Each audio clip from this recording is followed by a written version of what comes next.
Boardroom Bound, episode 172, How You Can Make a Contribution in the Boardroom with Barry Williams. Being a good board member requires a basket of skills, and some might sound contradictory. So the first thing you have to do is you have to be a good listener and make sure you understand the point of view of others and how what they are saying can be incorporated into your thinking. Hello, and welcome to this episode of Boardroom Bound. My name is Alexander Lowry, and this is the podcast dedicated to intentional leadership in the boardroom. My goal is to give aspiring and existing directors the tips, tactics, and strategies necessary to transform your confidence and build a successful career as a board director. Quick reminder, you can get all of today's show notes at podcast.gordon.edu. And in today's episode, we're speaking with Barry Williams. Barry Williams defines what it means to be a successful board member, a professional board member, portfolio board member. He's had 15 public board roles, plus some nonprofits. Has basically been there, done it, and seen it all. And he's going to share some of his best tips and lessons learned from today. So much knowledge he's going to give us.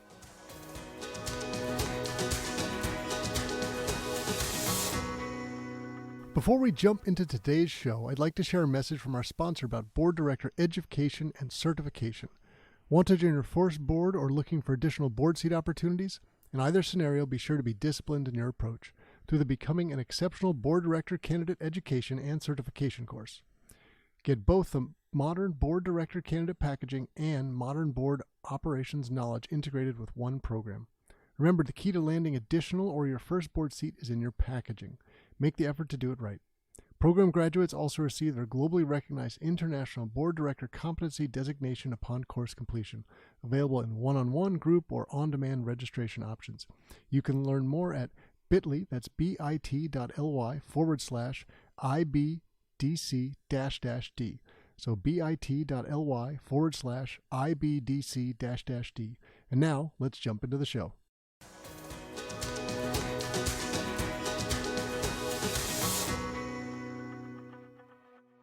Barry Williams, welcome to the Boardroom Bound podcast. I'm glad to be here and participating. Well, this is an incredibly exciting episode for our audience because many of them aspire, at least at some point down the road, probably to be retired from the executive stuff and be a full-time portfolio board member. And you bring that oodles of experience, like 14, 15 kind of major boards here. So I think people would love to hear that. But before we jump into all that juicy stuff, let's just start. How did your career begin, right? You've got some great credentials, Harvard Business School, MBA, and JD. And how did your career start? And maybe we'll lead up to the point where you landed that first board seat. I'd like to start with my family because education and becoming a professional person was key in my family. My grandparents on both my mother and father's side never finished high school. One generation later, my parents both finished college. One generation later, my brothers and I and everybody, we not only did college, we went to graduate school. So education was important. Becoming a professional and being a leader in the community were family values instilled in me by my parents. I didn't have a lot of experience in business. I actually was going to start out as a lawyer, but I thought this business thing would be fun to get a little better understanding. So I started out in consulting, which was my survey course on business. And I spent 7 years with McKinsey and had some very exciting times because I got to work internationally in Latin America for about 4 of those 7 years. I worked in Venezuela, Mexico, and Brazil, and I worked for local companies in those countries, not American companies. I then worked for the Bechtel Group, starting out in finance, but then was drafted to start the investment function there. And then after that, I had my own company doing investments. I've always been a person who liked to do a lot of things. So although that was my work career, largely, McKinsey, Bechtel, and then my own firm, Williams Pacific, I actually did three or four other things. I taught at the Haas Business School at Berkeley. I taught the entrepreneurship course, particularly the one for minorities. I also worked at an organization called JAMS, Judicial Arbitration and Mediation Services, where I was an environmental mediator and trustee. And I was CEO of the American Management Association. So I always did a lot of things, and if that wasn't enough, as we're going to talk about, I served on 15 or 16 public company boards. And then to sort of finish out the plate, I always served on 3 or 4 not-for-profit boards because of my desire to be closely aligned with the communities in which I lived in. So, Barry, I get the sense you're sort of an uber type A, right? Overachiever, Harvard undergrad, Harvard JD, Harvard MBA. You had your day job, you had the part-time stuff maybe for fun that you were doing. And so where did you decide, and how did this come about? You had another itch to scratch of boards. How did that first board seat come about? Well, it's interesting because I had some board experience before I got on my first public company board. And I had 2 specific board experiences. First, I was corporate secretary for several of the companies within the Bechtel Group. So I was in the boardroom, and I knew how the boardroom functioned. Then second, I mentioned that I served on a lot of not-for-profit boards and was chair of several. So I learned the board and how it functions in the not-for-profit world. I say all that because I got on my first public company board through an investment banker whom I met from my not-for-profit work. So my not-for-profit work was a stepping stone for my for-profit work. He recommended me. The board said, well, he's not a CEO. I was like 38 years old and not even senior management. And he said, well, he ran our hospital system. He can do this. He can do this. So I went on my first board American President lines at a very early age. And then, as I said, I stumble whether it's 15 or 16, and that's just counting boards that were succeeded by companies that acquired them, and whether I counted one way or another. But let's use 15. Of those 15 boards, I only got on one board through executive search firms. So all the other boards were recommendations from people with whom I served on a board, or maybe they were compensation consultants or accountants, CPAs who referred me. So I went the referral route as opposed to the search route. And I think that's probably the ideal experience in everyone's mind, as opposed to trying to find reasons and excuses to build relationships with a headhunter. Not that that's a bad thing, right? But it takes time and energy. And I think what you're basically saying, good advice for people, is get on boards. Probably it sounds like one that you were passionate about. You did a great job, and people around you just naturally recognized your ability and your expertise and the value you would bring to other places. Or did you help them connect the dots? Were you actually having conversations with people saying, I think I'd like to do more of this. This is exactly who I am. Here's my elevator pitch. Here's the type of things I'm after. Which of the 2 scenarios was more common for you, Barry? Well, I think I started out just being on boards and trying to do a good job.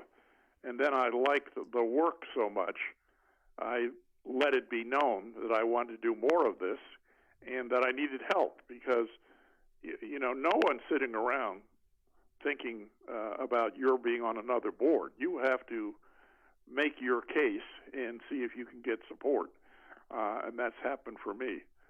I should make one other point about boards, which is very crucial, because you might think I have an outstanding record on getting on boards, but I went back and counted. In my career, I was on 16 boards, but I was rejected by 6 boards.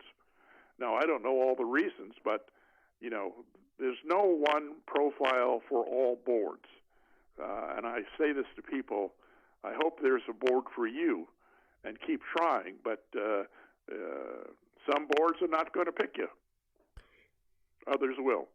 And I think that's good advice. And I also frame it for the audience of you never are looking for all boards. You're looking for the right role for you. And cultural fit is a big part of it, but also you're not a jack of all trades. You're an expert in something, and that's the exact board seat that you need where you're going to bring the most value.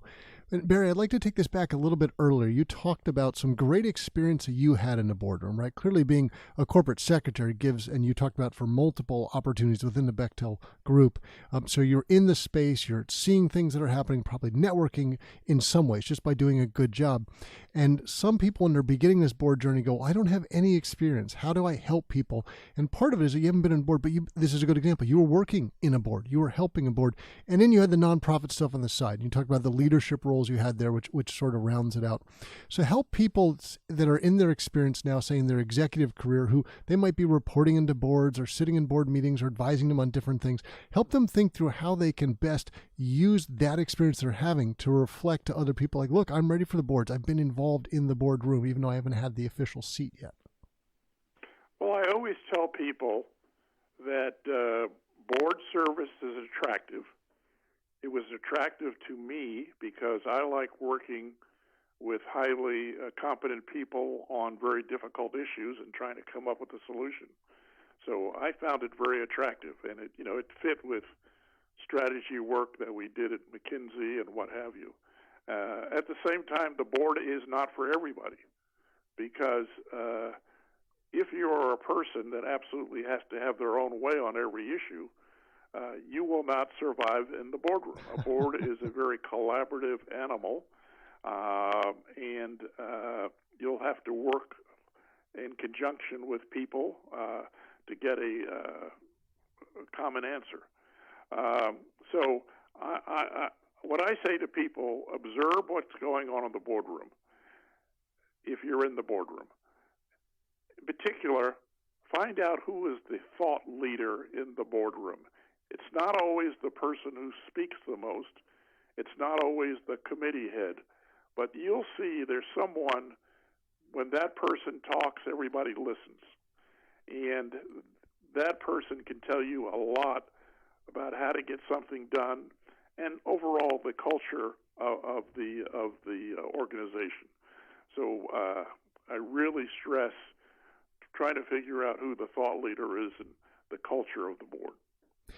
And Barry, I'd like to, since we have your 15 to 16 board experiences, sort of peel back the onion for some people, what it looks and feels like in the boardroom. And I want to come back to a point you made a few minutes ago about collaboration and how important that is. And again, it's not just dominating the opportunity to speak whenever you can.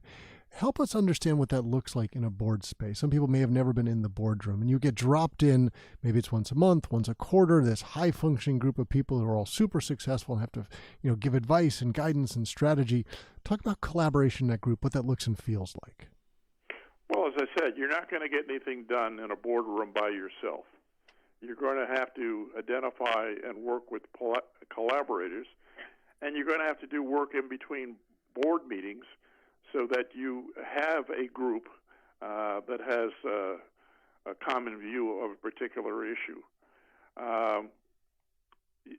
Again, this might sound contradictory, but being a good board member requires a basket of skills, and some might sound contradictory. So the first thing you have to do is you have to be a good listener. And make sure you understand the point of view of others and how what they are saying can be incorporated into your thinking. At the same time, you need to speak up and be heard and not just sit there. And you have to be able to figure out how to make a contribution. Particularly for new board members and young board members, you're not initially going to be viewed as a peer. On my first board, everybody else was a CEO, so and I didn't know one of the people. They didn't view me as a peer. But I picked out an area, which was the audit committee. It's one of those committees that no one wanted to be on, and I Decided to spend all my time and understand that, and next thing I was chair. So I was a peer. Similarly, on that first board, whenever I took a vacation, I would visit company operations, and I'd do this on my own dime. And I would report back and say, I just want you to understand how the operations are at this facility or this division. And so people saw that I could make a contribution. I really like that example of visiting locations, and I think there are sort of notorious examples where we've seen where companies have had problems, boards have had problems, and people would say maybe they're out of touch. I have a friend on the Home Depot board, and he said, we are required between every board meeting, let's say every quarter, to go and visit 3 stores. We have this report. They give us this format. We have to fill it out, and we have to bring it back. What a great example of being there and meeting the customers and the employees and seeing what that looks and feels like and actually being in touch. I have another friend who's on the Chick-fil-A board. She talks about going into lots of different Chick-fil-A restaurants, not only to have food, but also just to meet and see and observe.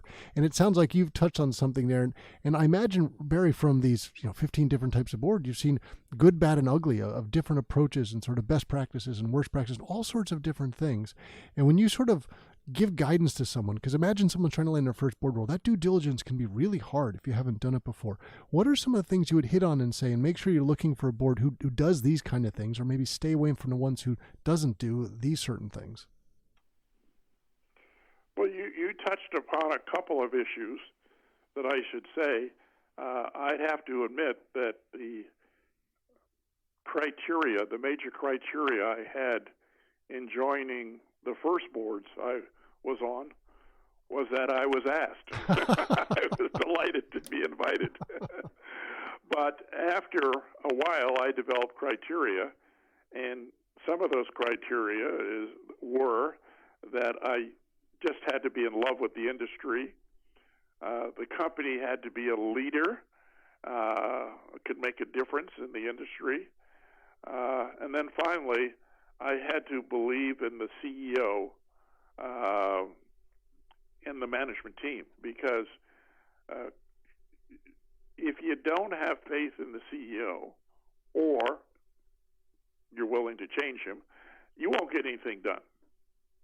And when I say CEO, I mean CEO and senior management. So those are all important criteria. Then once you're on a board, you have to try to develop different sources of information so that you can gain your perspective.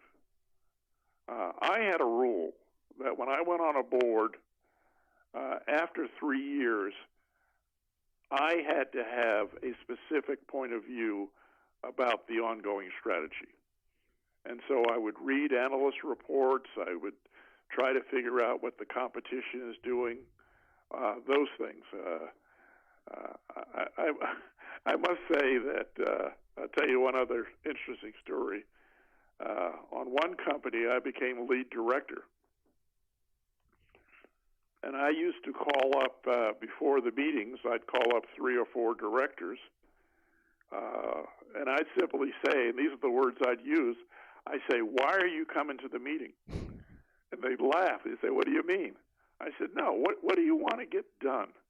What are the 2 or 3 issues that you want to discuss and get resolved? And that became my style on boards. I would develop 3 questions before each board meeting, and then I would send them in advance. I wasn't interested in blindsiding management. I would say, hey, I've got these issues. I'd like them discussed, if not in the boardroom, maybe in the dinner the night before. But here's what I think it's important that we discuss. So that was my approach. And so, Barry, if I circle back, love that story. If I circle back what I just heard from you to something we said before, I think it answers it in a different way. We were talking about how much board work is done informally between meetings. And partly you were talking about maybe for the board chair, staying in touch with your different directors, know what's going on, also the management team, et cetera. But I think you also hit on there, and maybe some people don't realize how much homework, if we call it that, learning and experience is involved in being a board member, especially if you've moved into a new industry or spaces where you don't know as much as perhaps some of the other people in the room. boardroom, or maybe the world has changed and you got to learn about supply chains or cyber warfare, whatever it might be. Help us get a sense, especially when you're a portfolio member and you've got to do this for lots of different companies, what that looks and feels like and the time commitment that you were facing. Well, as I said, the first thing is how do you make a contribution to the board? So as I said, after 3 years, I determined that even if I didn't have prior knowledge, I would take some subject on, learn about it, and create a discussion, the basis for a discussion at the board. And I think that's the best way to prove that you can make a contribution, by taking on a topic and developing it for board discussion. So Barry, when I think about a board career at 15 public company boards, is pretty incredible. By the end, it must have been, well, I've done a lot of those, and maybe I want to change and grow in a way that fulfills different parts of my growth and development. What I often give advice to someone is think about you want a 50-50 role where you clearly bring some immediate value add to the organization, but also, like you've said, opportunities to grow and develop. And so you're probably looking at things very differently. You said in the beginning, just whoever asked, you said yes to. But by the end, you're probably being very choosy of like, no, I've got too much on my plate, or I know that doesn't fit, but this one's really exciting. How did your sort of brain evolve to think about, okay, these would be the right board opportunities for me towards the end of my career? If I could, I didn't give justice to your last question because I had one or two other thoughts that I wanted to mention that I think are important, and then I'd like to come back to this question. Sure. Because my board service and board approach greatly evolved over time. But I wanted to directly address your question, and that I would say that you would be surprised how much the work of the board is work done in between meetings, informally, sometimes with special committees. And I remember I served on the Harvard Board of Overseers. And the president of Harvard, at a retirement dinner, was asked who was the best overseer that he ever had a chance to work with. This was overseer with trustees. And he said it was Mr. Wang. Do you remember the old Wang computer? Yeah. And it was very interesting because Mr. Wang did not speak English very well, and he was a very quiet, reserved person. And all of us couldn't believe the choice because he wasn't a person who was outspoken at the meetings. And the president of Harvard said, after the meeting's over, Mr. Wang is the person I call to get his perspectives. I can count on him to do and lead work in between meetings.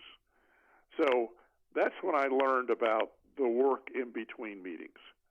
And I have to tell you, if you really want to be effective on a board, you need to get in that circle so you're included in those discussions in between meetings.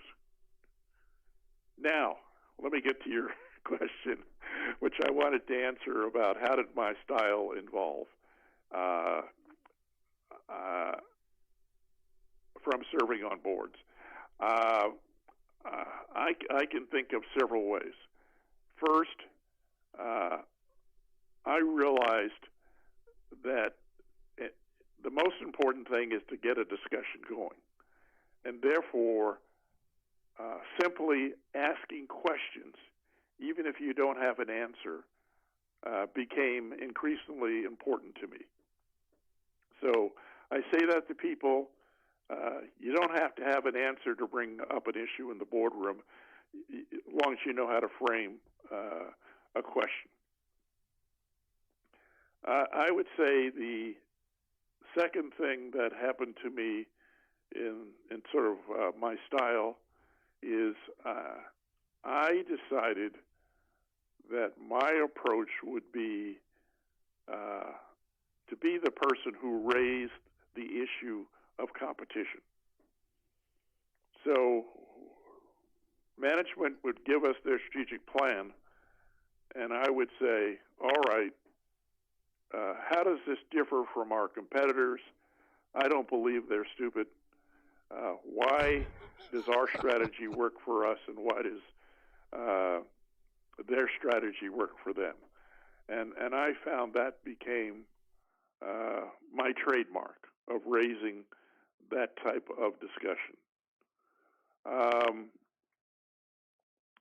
And I would say, finally, that having understood what it takes to get something done, I became more and more collaborative and spent, therefore, more time in between meetings understanding the point of view of my fellow board members. So, Barry, I think there's some nuggets in there, just really incredible. I love the healthy challenge you gave, right? So a very positive way of saying, sort of prove it to me. I like that a lot. And when I think about all that you've learned, which we're sort of touching upon there over your many, many years in the boardroom, you've spent a lot of your, let's call it retirement, if you want to think from the executive job over the last decade or so, focused on your next project related to the board space, right? So you're doing some great work on promoting diversity in corporate boards and mentoring Black professionals. And the world, we've had so much tragedy in the last couple of years, not just with COVID, but so many other terrible things.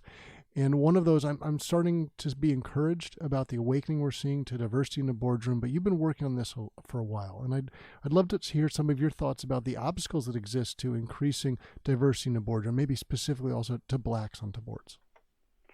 Well, let's go back, because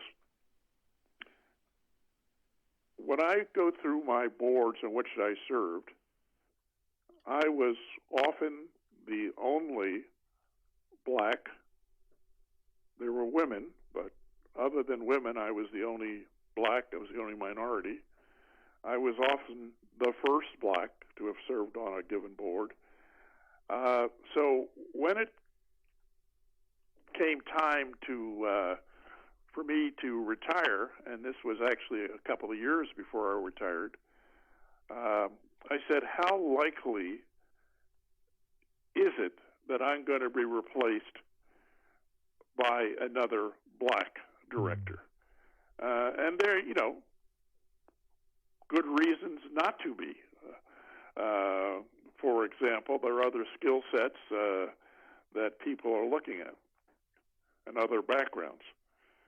So at that time, I was on 5 boards, and I gave it the same effort in each of those 5 boards to see that I was replaced specifically by a Black director.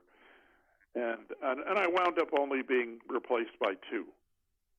I have to say, in one of the other cases, I was replaced by a woman I recommended who didn't happen to be Black, and I recommended her.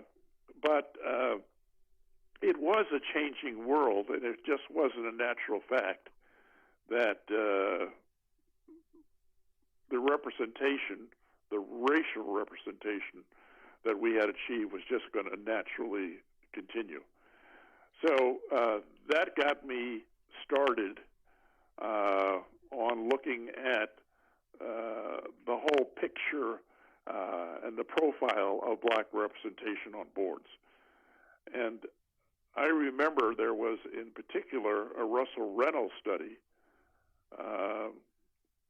that said of the Fortune 500, and this was now 7 or 8 years ago, of the Fortune 500, 75% had a Black director and 25% didn't.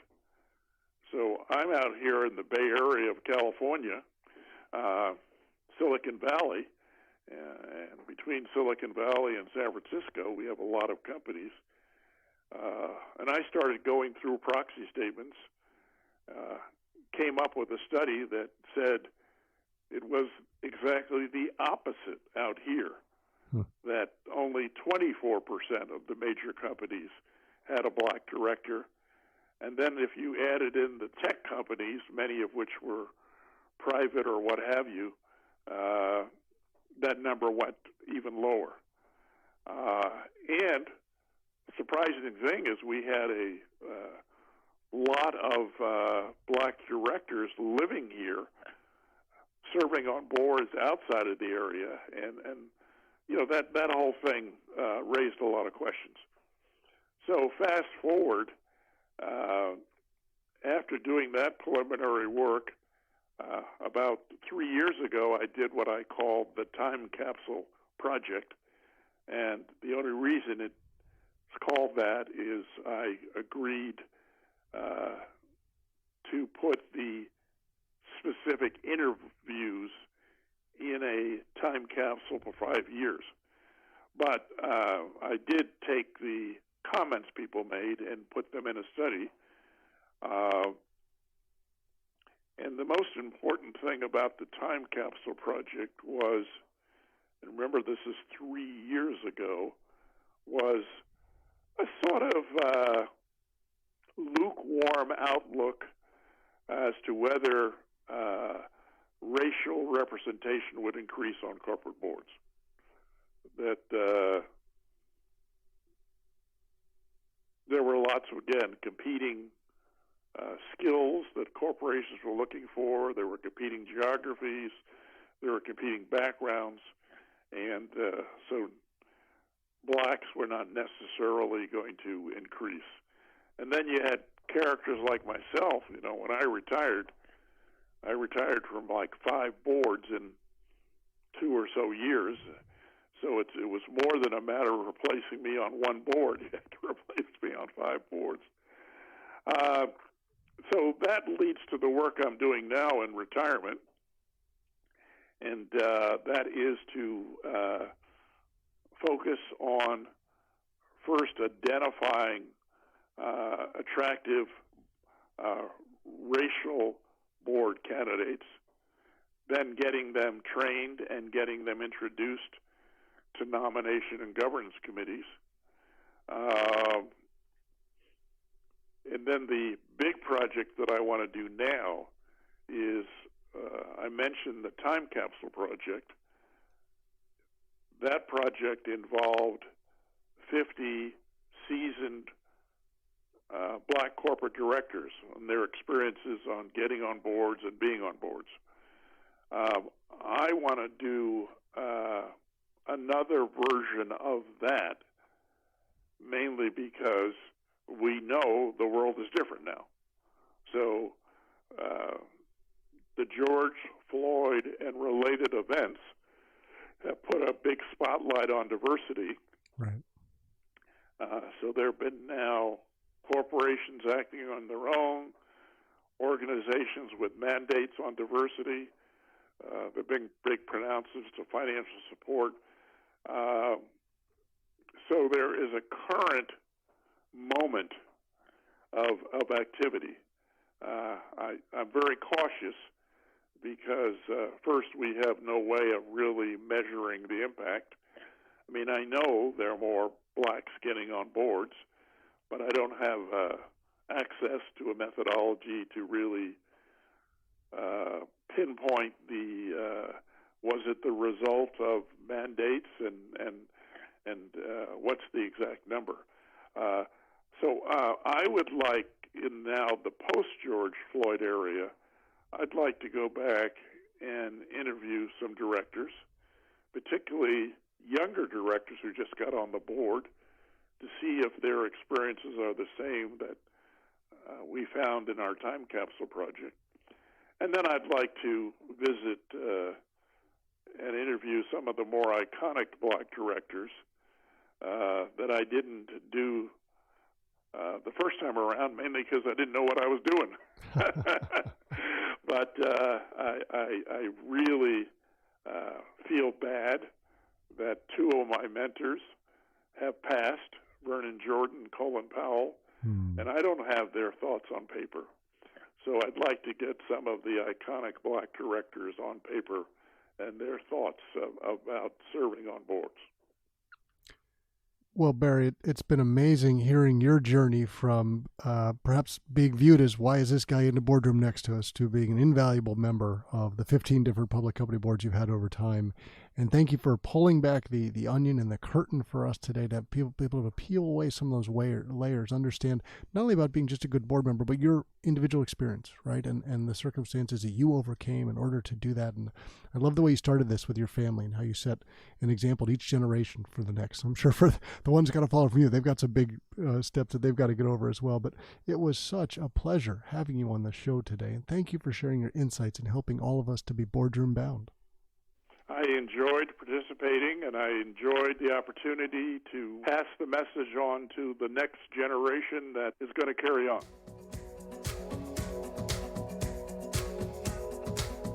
That's it for this episode of Boardroom Bound. I really enjoyed chatting with Barry Williams, and it is not often you get to hear from someone who's served on 15 different public company boards, and he has really got a lot of experience he shared with us today. So many ideas of definitely do this, stay away from that, think about this. So helpful for all of us on our boardroom journey. And remember, if you head over to podcast.gordon.edu, you'll find links to all today's resources. And please know that the Boardroom Bound team and I are so proud to be your go-to podcast for all things that connect, prepare, and empower you to land a board seat. Be sure to subscribe to this podcast so you miss any of the high-quality content we're bringing to you every Wednesday. Thanks for joining me today. I can't wait to share more stories and strategies from brilliant business minds with you again next week. Remember to keep tuning in to be Boardroom Bound.